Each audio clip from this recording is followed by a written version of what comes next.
uranium mining started near where I live 100 years ago.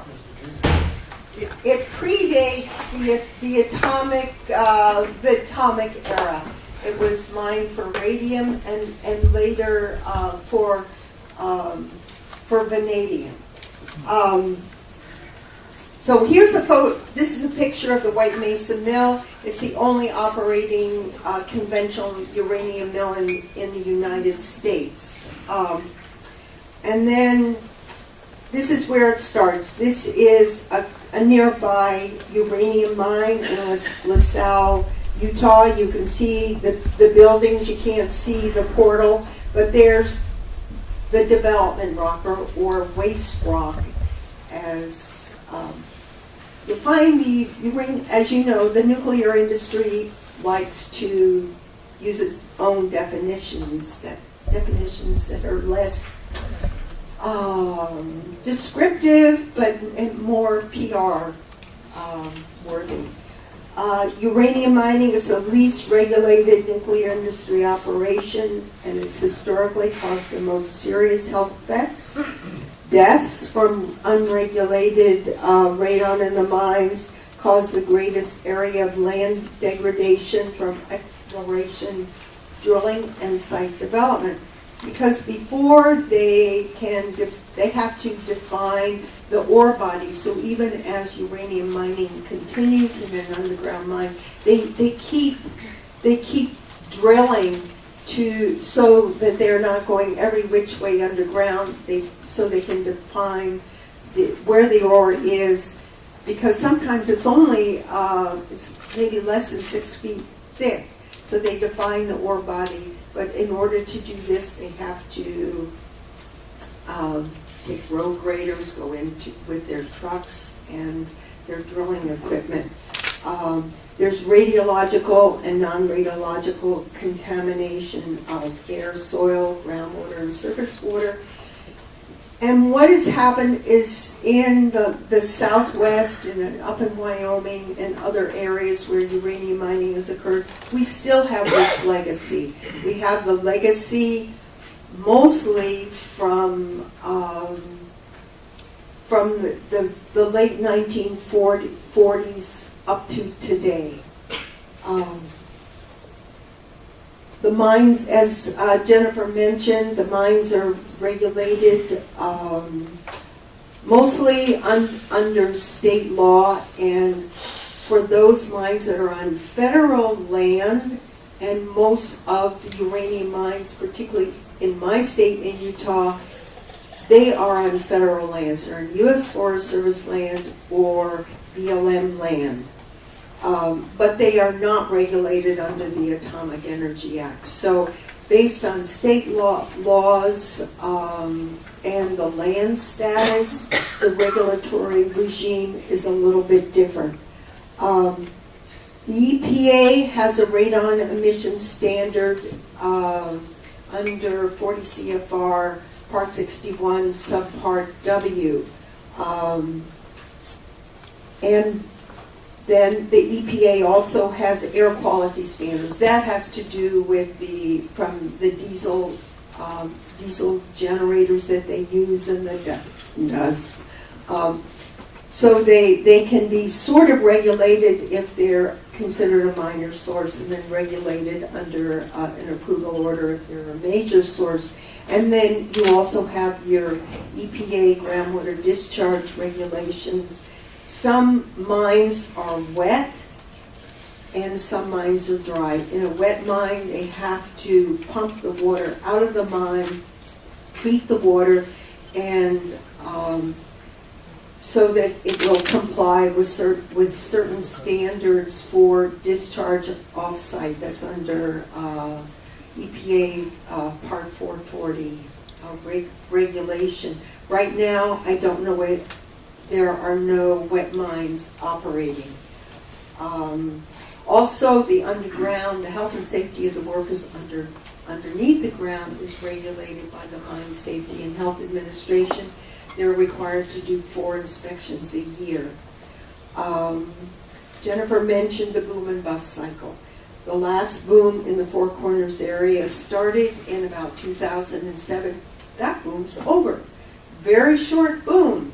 The White Mesa Mill is closing down at the end of this year.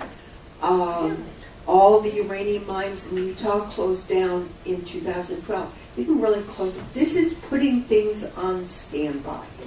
So they want to be ready for the next cycle. Right now, the Energy Fuels Resources, a Canadian company, unlike nuclear power plants, foreign companies can own claims, they can own and operate mines and uranium mills. So it's the Canadians and also sometimes Australians who have come in and run this industry in the U.S.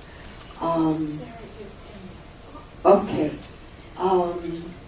However, the uranium industry is getting ready for the next cycle. So they're continuing to go forward with some of the permitting of the mines, like that last picture, that Pandora waste rock pile. The company wants to expand the pile, and the Bureau of Land Management, U.S. Forest Service, just completed their environmental assessment. A group of us have just objected to the EA and to the record of decision for the Forest Service, and once that process is finished, then the BLM will issue their record of a decision and final EA, and then we'll be in a position to challenge that.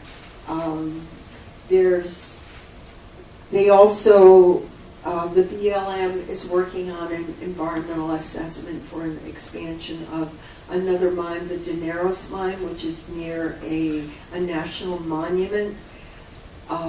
They want to go from 6.5 acres to 65 acres. So that's quite a large expansion and large footprint.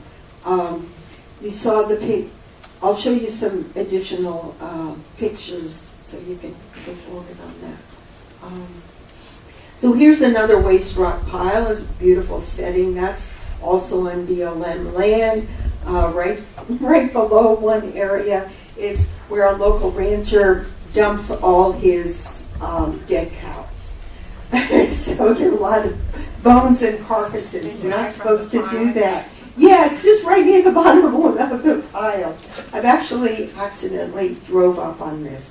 Mines and are much more accessible to the public in my ignorance several years ago. Here's a photograph of a vent. What happens is that fresh air has to be drawn into the mines, and then the radon that accumulates underground has to be vented. The EPA regulates the dose to the nearest receptor, and that photograph is a quarter mile from the local elementary school, and it's fenced because it's on private land. The BLM wasn't, and Forest Service weren't even requiring fences or signs on public land where radon was vented. And I've been involved a lot with the EPA and the state around various radon vent issues. Here are some of our involvement. Uranium mines were not regulated by the states or the federal government until the late 70s and early 1980s. They did the BLM. This is public land. This is our land. The miners were not required before 1981 to submit a plan of operations, a reclamation plan, and a surety plan. And a reclamation surety. Now they do have to reclaim their waste rock piles, but it's just putting some clean dirt or inert material on that and try to reseed it and try to make it look okay. However, there is no long-term monitoring. After a while, these covers will just erode.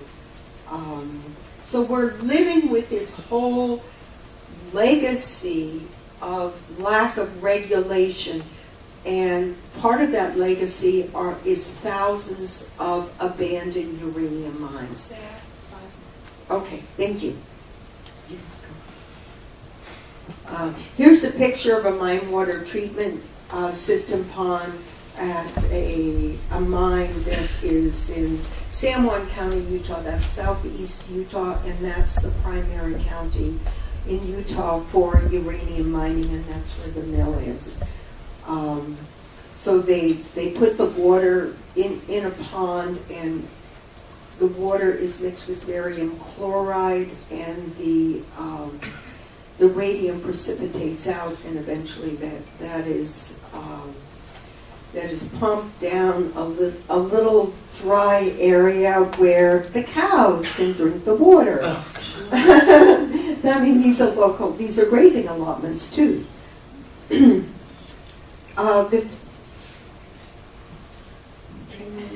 So for the future, this is mostly with the mining, is engage the regulators. We comment on any proposal.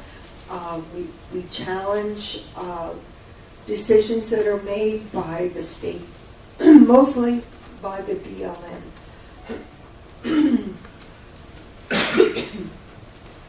So that's a lot of what I do. That's a lot of what Jennifer does in the state of Colorado. We're in a process of developing new regulations that we hope to propose to, in Utah, the Utah Division of Oil, Gas, and Mining, and on the federal level to the Bureau of Land Management and to the U.S. Forest Service. We engage in research, public education, the media. We want to keep the ban on uranium mining in Virginia. Many of you live in this area. I've visited Coles Hill. I love the people down there. I love the people who have been working so hard on this ban and to educate the community about the hazards, particularly in an area where you have the potential for hurricanes, tornadoes, and a lot of storms. Also, we want to clean up abandoned uranium mines in the U.S. Next. Here's a waste rock pile and low-grade ore. This is on public land, but because it's a pre-law contamination, there won't be any requirement to clean this up unless there's funding under abandoned mine program. Here's similar pre-law contamination. They used to just dump the waste rock over the side of the nearest arroyo. What state is that? Okay, site of a fatal accident in 2010. Am I almost done? No. What was that ding? Okay. That was the bad. Oh, got 1 minute. okay. 1 minute, she said. Are you ready for this? Yeah. And here's an abandoned uranium mine in Utah. The DOE did a large study on these mines. Can you go forward? Oh, just two. That's White Mesa Mill. I'll go over a little bit of the mill situation.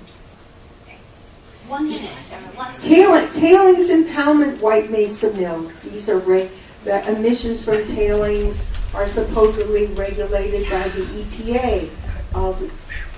And tomorrow we'll talk in our strategy session a little bit more about that. White Mesa Mill, the issues, license renewal coming up.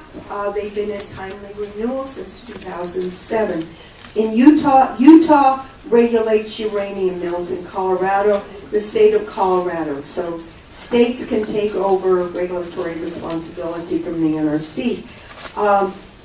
Though in those pictures, it looks blue. That's because they're liquids on top. The EPA has always claimed there are no radon emissions from these liquids. Recent data shows that, in fact, the emissions from these liquid impoundments are quite high, way beyond the current standard for the